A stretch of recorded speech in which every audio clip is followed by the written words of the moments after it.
پھر اس پہ ڈٹ جائے۔ نبی پاک صلی اللہ علیہ وسلم نے فرمایا میں اس بات کا خوف نہیں کرتا کہ میری امت کمزور ہو جائے گی، اس بات کا ڈر نہیں کہ پیسے ختم ہو جائیں گے، نہ یہ خوف ہے کہ بھوکی مرے گی۔ حضور کس بات کا خوف ہے؟ تو نبی پاک نے فرمایا خوف یہ ہے کہ ان کا یقین کمزور ہو جائے گا۔ یاد رکھیں اگر اعتبار نہ ہو تو گھر نہیں چلتا، تو اگر اللہ رسول پر یقین کامل نہ ہو تو پھر بندہ مسجد نہیں آ سکتا، پھر اس کا دین نہیں چلتا، پھر اس کے لیے مشکل ہے نماز، پھر اس کے لیے مشکل ہے راہ خدا میں خرچ کرنا۔ میرے نبی پاک نے فرمایا یوں نہ کہا کر کہ یا اللہ چاہے تو دے چاہے تو نہ دے، جب مالک سے مانگ تو کہا کر یا اللہ تجھی سے مانگنا ہے، میں لے کے اٹھوں گا، تو مجھے دے گا۔ فرمایا جتنا تیرا یقین کامل ہوگا اتنا ہی اللہ تجھے جھولی بھر کے عطا فرمائے گا۔ کمزور سا مسلمان، لڑکھڑاتا سا مسلمان دیکھتا ہوں کرتا ہوں، اور یہ بھی نہ دیکھا کریں بھائی ایمان یقین کو استقامت کے درجے پہ لیں، یہ نہ دیکھا کریں کہ وہ کیسے دے گا، وہ کسی وسیلے کا محتاج نہیں ہے، وسیلے کو پسند کرتا ہے، پر وسیلے کا محتاج وہ بغیر وسیلے کے بھی دے دیتا ہے۔ ہر آدمی ماں باپ کے ذریعے پیدا ہوتا ہے، اگر پیدا کرنا چاہے تو جناب عیسیٰ کو بغیر باپ کے پیدا کر دیتا ہے، اگر پیدا کرنا چاہے تو حضرت آدم کو بغیر ماں اور باپ کے پیدا کر دیتا ہے۔ جب یقین رکھیں، یقین قرآن مجید پڑھیے، حضرت موسیٰ علیہ السلام فرعون کے دربار میں کھڑے ہیں، چاروں جانب دشمن ہی دشمن ہے، جادوگر آ گئے، انہوں نے سانپ چھوڑے، حضرت موسیٰ کے ہاتھ میں ڈنڈا تھا، حضرت موسیٰ کہتے ہیں یا اللہ کیا کروں؟ تو اللہ تعالیٰ نے فرمایا اپنا عصا پھینک دو۔ کہنا چاہیے تھا نا کہ یا اللہ ایک ہی تو شے ہے، اتنے سانپ ہے، بچانے کے لیے ڈنڈا ہے وہ پھینک دوں؟ ڈنڈا پھینکا جاتا ہے، سانپ کو دیکھ کر کے قابو کیا جاتا ہے۔ یہ میرا اور آپ کا ذوق ہے نا، لیکن انبیاء کرام کا انداز ملاحظہ کیجئے میرے عزیزو۔ اللہ فرماتے ہیں ڈنڈا، اے موسیٰ ڈال دے اپنا عصا، پہلے نہیں فرمایا کہ سانپ بن جائے گا، فرمایا بس تو ڈال دے۔ میں اور آپ ہوتے ہیں تو سام سامنے ہے، ڈنڈا ہاتھ میں ہے، ہم کہیں گے عجیب بات ہے، یہی تو دفاع کی چیز ہے، اسی کو ڈال دوں تو بچوں گا کیسے؟ کہا ڈال دو، تو حضرت موسیٰ نے ڈال دیا، کہا میرے رب کا حکم ہے تو میرے لیے بہتر ہی ہوگا۔ اللہ فرماتے ہیں جب موسیٰ نے ڈالا تو میں نے اس ڈنڈے کو، اس عصا کو اژدہا بنا دیا۔ اب کبھی عصا بھی اژدہا بنے، کبھی چھڑی بھی بہت بڑا اژدہا بنی ہے، لیکن قرآن کہتا ہے جناب موسیٰ نے ڈالا تو اللہ نے اژدہا، بلکہ اس سے پیچھے چلیے، عورتیں کمزور یقین کی ہوتی ہیں نا، جناب موسیٰ پیدا ہوئے تو اللہ فرماتے ہیں میں نے موسیٰ کی ماں کے دل میں بات ڈالی، ماں کے دل میں صندوق میں ڈال کے تو اس کو دریا میں بہا دے۔ اور بھائی صندوق میں کہہ سکتے ہیں نا آکسیجن کیسے جائے گی، اور دریا میں بچے بچنے کے لیے ڈالے جاتے ہیں کہ ڈوبنے کے لیے ڈالے جاتے ہیں؟ ماں کے دل میں یقین کمزور نہیں تھا ماں کا۔ انبیاء کے ماں باپ موحد ہوتے ہیں، دین کو ماننے والے، ماں کے دل میں اللہ نے بات، اللہ قرآن میں کہتے ہیں میں نے وحی کی، میں نے القاء کیا، میں نے بات ڈالی۔ حضرت موسیٰ کی ماں کہتی ہے میں نے ڈال کے نا سمندر میں بیٹا، میں نے سمندر میں بیٹا ڈال کے صندوق میں بند کر کے رب کے حوالے کیا۔ آپ فرماتے ہیں میرے مالک کا بھروسہ کیا تو پھر میرے مالک کا کام دیکھو، کمال دیکھو، میں نے دریا میں ڈالا، اللہ نے فرعون کے گھر میں میرے بیٹے کی پرورش کرا دی۔ یہ یقین کہ حضرت موسیٰ کے پاس قوم آئی، قرآن پڑھیے، کہا جناب پانی چاہیے، وَإِذِ اسْتَسْقَىٰ مُوسَىٰ لِقَوْمِهِ، موسیٰ نے اپنی قوم کے لیے پانی مانگا، ہم نے کہا فَانْفَجَرَتْ مِنْهُ اثْنَتَا عَشَرَةَ عَيْنًا، اپنا ڈنڈا پتھر پہ مارو۔ عقل والا آدمی ہوتا تو اڑ جاتا، کہتا یا اللہ پتھروں سے بھی کبھی پانی نکلا ہے؟ اضرب بعصاک الحجر، مارو پتھر پہ ڈنڈا۔ اللہ کے نبی نے منٹ نہیں لگایا، ٹھا کر کے ڈنڈا لگایا، فَانْفَجَرَتْ مِنْهُ اثْنَتَا عَشَرَةَ عَيْنًا۔ اللہ فرماتے ہیں جناب موسیٰ نے ایک عصا مارا، میں نے 12 چشمے جاری کر دیے۔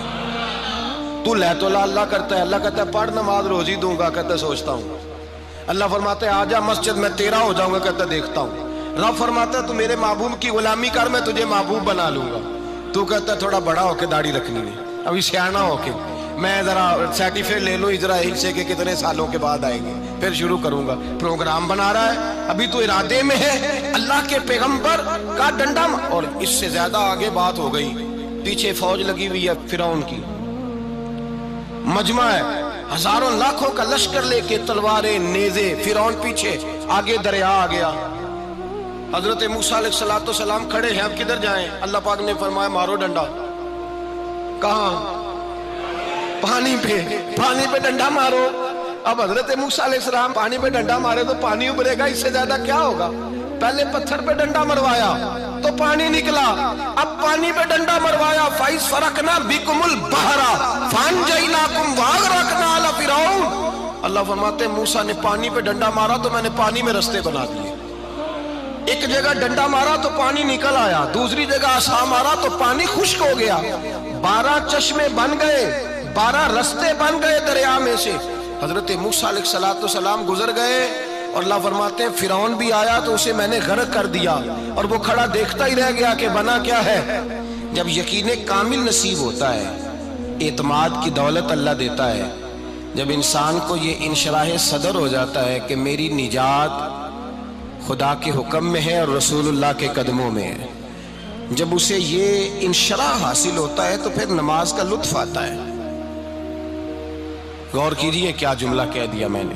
پھر اسے نماز کا پھر اسے نماز بوجھ نہیں بلکہ نماز نہ پڑھے تو اس پر بوجھ ہوتا ہے. پھر قرآن مجید اس کی روح کا ساتھی ہو جاتا ہے. پھر عبادات، تقوی، پرہیزگاری، پھر وہ ایک سنت کے چھوٹنے پر پریشان رہتا ہے. جب یقین کی دولت نصیب ہوتی ہے، قرآن مجید فرقان حمید نے کہا ایمان لاؤ تو پھر ایمان پہ ڈٹ جاؤ، مسلمان بنو تو پھر اسلام پر. پھر یہ جو کمزوری ہے نا، یہ دیکھتے ہیں، کرتے ہیں، چلتے ہیں، ابھی کل ابھی پرسوں، بہانے، ہیلے.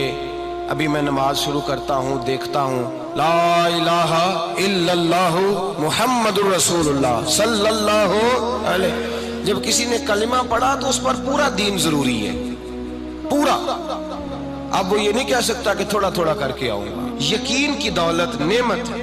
اللہ پاک قرآن مجید میں فرماتے ہیں ان الذین قالوا ربنا اللہ ثم استقاموا، جنہوں نے کہا کہ اللہ ہمارا رب ہے اور پھر وہ اس پر ڈٹ گئے، پھر اس پر وہ کہا تو ڈٹ گئے، کھڑے ہو گئے. نہیں، اللہ ہی رب ہے، اللہ ہی دینے والا، اللہ ہی مالک، اللہ ہی ہمارا رازق ہے، رب ہی ہمارا سب کچھ. جب ڈٹ گئے تو فرمایا تتنزل علیہم الملائکہ، پھر میں ان کی مدد کے لیے آسمان سے فرشتوں کا نزول فرمایا کرتا ہوں. فرشتے کیا کہتے ہیں؟ اللہ تخافوا ولا تحزنوا، غم نہ کرنا، خوف نہ کھانا. وابشروا بالجنۃ التي كنتم توعدون، ہم تو تمہیں اللہ تبارک و تعالیٰ کی اس جنت کی خوشخبری دینے آئے ہیں جس کا رب نے تمہارے ساتھ وعدہ کیا ہوا ہے. پھر فرشتوں کا نزول ہوتا ہے، لیکن شرط کیا ہے کہ ایمان لائے اور پھر ایمان پر پھر یہ نہ سوچے کہ وہ کس طرح دے گا، وہ کیسے عطا کرے گا، وہ میری مدد کس طرح کرے گا، نظام کیسے چلے. ڈٹ جائے کہے میرے اللہ کا حکم ہے تو میں نے حلال ہی کھانا ہے، میرے رب کا حکم ہے تو میں نے تھوڑے پہ ہی گزارا کرنا ہے، میرے مالک کا حکم ہے تو میں نے اپنی جیب دیکھنی یا دوسرے کی نہیں دیکھنی، میرے رب کا حکم ہے تو میں نے اس کی اطاعت میں رہنا. جب ڈٹ جائے گا اللہ کے احکامات پر، جب ڈٹ جائے گا تو اللہ فرماتا ہے پھر میں تیری مدد کے لیے فرشتوں کا نزول کروں گا. نبی پاک صلی اللہ علیہ وسلم نے فرمایا 2 دولتیں اگر کسی کو اللہ دے دے تو سمجھے اللہ نے اسے دنیا کی سب سے زیادہ دولت عطا فرما دی. یا رسول اللہ وہ کون کون سی چیزیں ہیں؟ فرمایا ایک جس شخص کو اللہ نے معاف کرنے کی دولت عطا کر دی، جو معاف کرنے لگ گیا، جس کی طبیعت میں درگزر آ گیا، جو معاف کرنے لگا، غلطیاں معاف کرنے لگا، جس کو ایک دولت یہ مل گئی. اور دوسرا میرے مصطفیٰ نے فرمایا جسے اللہ نے یقین کی دولت عطا فرما دی. جس کو یہ 2 دولتیں مل جائیں، ایک درگزر کرنا، دوسرا رب رسول پہ یقین کامل رکھنا، اسے کائنات کی ہر شے مل گئی. میرے نبی پاک نے فرمایا جب بھی دعا مانگو خدا سے یہ 2 نعمتیں مانگا کرو، عرض کیا کرو اے اللہ درگزر کی دولت عطا فرما، اے اللہ تو ہمیں یقین کی دولت عطا فرما، ایمان کی قوت اور پختگی نصیب فرما. میرے بھائی حضور نے فرمایا مانگ کے لو.